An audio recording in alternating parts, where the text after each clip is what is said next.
Hey, happy day 509 of What's She Up To Now. Sharon Horne-Ellstrom here with some weird glasses on because I thought it would be kind of fun.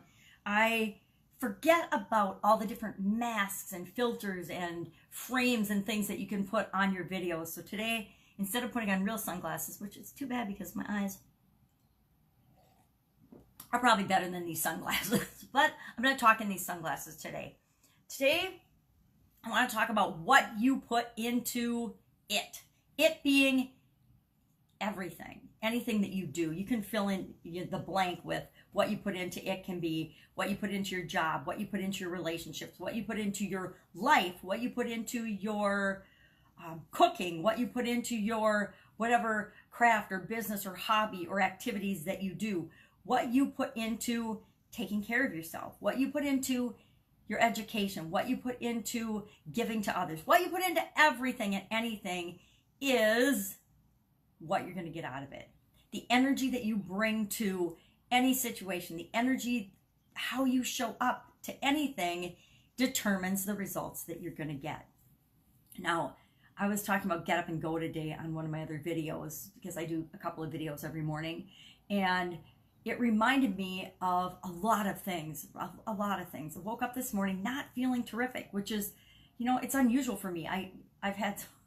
I've trained myself so well over the decades to feel awesome no matter what's going on in my life that it surprises me when I actually consciously notice that I'm not blocking out feeling crappy. And today I woke up really feeling crappy, but as I've gotten moving throughout my day, as I've incorporated my own get up and go, as I have put more energy and more of me into what I do every morning, I don't feel so crappy anymore. I've been able to rebuild my wall of knocking out the feelings that feel bad for me and hide those behind that wall. And I'm feeling pretty good and pretty energized. And, if I would have come online and said, oh, I feel so crappy today, I can't do anything, life's terrible, I feel awful, therefore I'm not going to bring anything of value to the table, who would listen, right? I wouldn't even listen to me. Heck, I don't even listen to me sometimes when I'm acting that way or feeling that way. And I'm like every other human being. We all have times when we feel higher and better than other times, right? If we didn't have the low times, we would never be able to appreciate the high times. I love the word appreciation. Appreciation came up in my little well-being card today. I love these well-being cards. I love these card decks. One of my secrets to staying positive and staying focused and focusing on the things that work for me and moving in the direction that I want is having little tricks like this that work for me. Would this work for everybody? No. Does it work for millions of people? Absolutely. Because a lot of people, millions of people use these, not just me. And they're just motivational cards or cards about books or little books like from Wayne Dyer or other people that inspire me or you. Those things work for me to keep me feeling better in times when maybe I'm not feeling so awesome. Times when I really need my you got this mug. So I can sneak so I can sneak a drink of coffee. But today was about, it's about appreciation. I said that right, not ambition, appreciation. All those A words. When I appreciate, I feel so very good. Appreciation is the secret to life. Become a person who appreciates and you will thrive. You will fulfill your reason for being. Now, I love this because this I can carry with me. I can take it with me. I can stick it by my computer and I know that it's there and it reminds me to appreciate. Now, I don't know about you, but I'm getting off track, but appreciation is slightly different feeling for me than gratitude. I am grateful and thankful for so many amazing things in my life, but just because I'm grateful for them doesn't mean I appreciate them. Here's an example. I'm looking around my office, I'm looking around my life, and again, I'm still moving. Haven't gotten moved yet. It'll happen, I guarantee it. It just hasn't happened yet.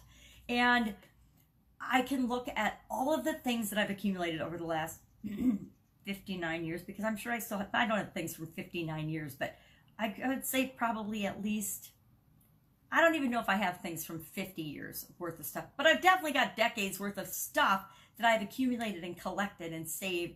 And it's my choice of how I looked at it. I can look at it as a burden and, oh my God, what am I going to do with all this crap? Or I can look at it and I can say, look at all the abundance that I have been blessed with throughout my life. And now how can I gift this abundance to other people so that they can appreciate it too? Now, when I started packing and moving, I was grateful for all the things that I have, but I wasn't necessarily appreciative of them. I was looking at it as, oh my God, how am I ever going to get all this packed? How am I going to get this done? How am I going to get all this to charity? How am I going to disseminate and get rid of all of this stuff? Because I'm one of those people that saves things, so I can't possibly just have other people come in and take care of it for me. I have to touch everything myself, right? Because this little Pillsbury Doughboy, it means a lot to me. And this one actually really does. Pillsbury Doughboys always remind me of my dad. So there are things like that I do have to touch. But there's also a whole lot of stuff that I found throughout the process of letting go and appreciating I didn't have to touch. I let my sister, one of my sisters, and my daughter go through my entire closet. And we're not done yet, but they've each, and my mom did once too, they've each done a pass through. All right, get rid of all this stuff because you don't need it. You're never going to wear it. Give it to other people who will appreciate it and will wear it. We're talking size 2s, right? I don't want to really be a size 2 or a size 0 ever again. I mean, yeah, I don't want to be, because to me, that means that I'm sick, and I don't want to be sick. So I don't ever want to be that tiny again. So appreciation versus gratitude. Get up and go. The energy that you put into anything is going to determine the results that you get out of it. I saw that. I remember discovering that. And I actually figured that out when I was going to college. And, it's like, oh my God, it took me that many years. I was probably 20 years old, 21 years old before I figured out that what I put into each class was what grade I was going to get out of it. And so I learned pretty early on that if I wanted to get an A, I had to figure out what the professor wanted, and then I had to give that to him. It didn't matter if I agreed with it or not. That's what I had to do to get the result that I wanted. And once that clicked in my brain and I figured that out, even if I hated the class, even if I hated the professor, because some professors, guess what? You don't like them. They kind of suck. And so, believe it or not, egos or whatever, but if I gave them what they wanted, based on what they told us they wanted, if I did and performed on the test and learned what they wanted us to learn, whether it was, in my best interest or not, I could get the grade that I want. And of course, that was always an A after a while. So, my beautiful granddaughter's here. I'm going to take off day 48 of our 90-day challenge. But today, I challenge you to pay attention to the energy that you're putting into things and notice the results that you're getting out of that as well.